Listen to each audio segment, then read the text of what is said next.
Hello, my name is Dr. Oladetunmisiri, and I'm here to talk about my book titled Why for Innovation.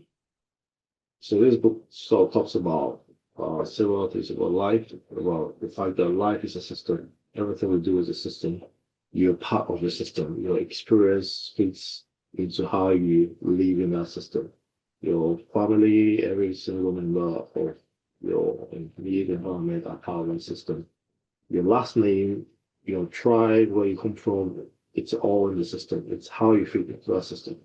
So for instance, when you try to get a career, you're actually trying to find a way to fit into that system, basically. So the strategy or the suggestion is that when you look at system, when you look at events and things that happen, if you look at them from the system perspective, it gives you more enlightenment in terms of what is going to affect whatever it is you're going to do.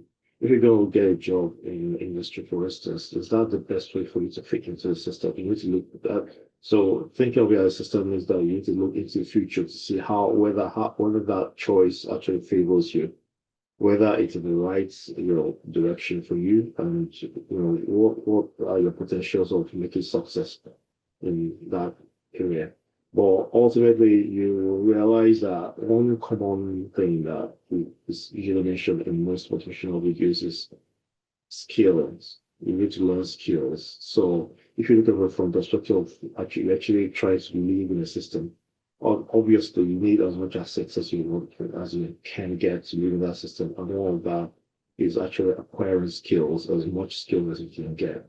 But one other thing we want to do is I want to make sure that skill links up to something in the future. Yeah, you go learn to do 3D modeling. How does that help? Are you going to be building games with it, or are you going to be consulting customers? So there's a bit of market research involved there. If you want to do market research, the cool, but you could also do soft research to find out whether that actually works for you.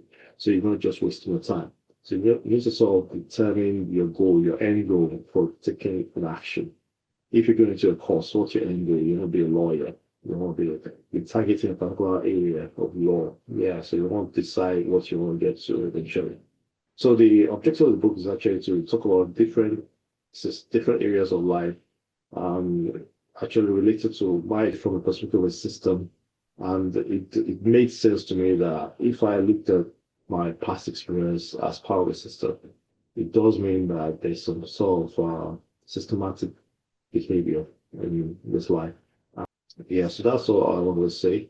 Let's talk about the book again in the next video. Yeah, thanks for listening. Cheers. Bye.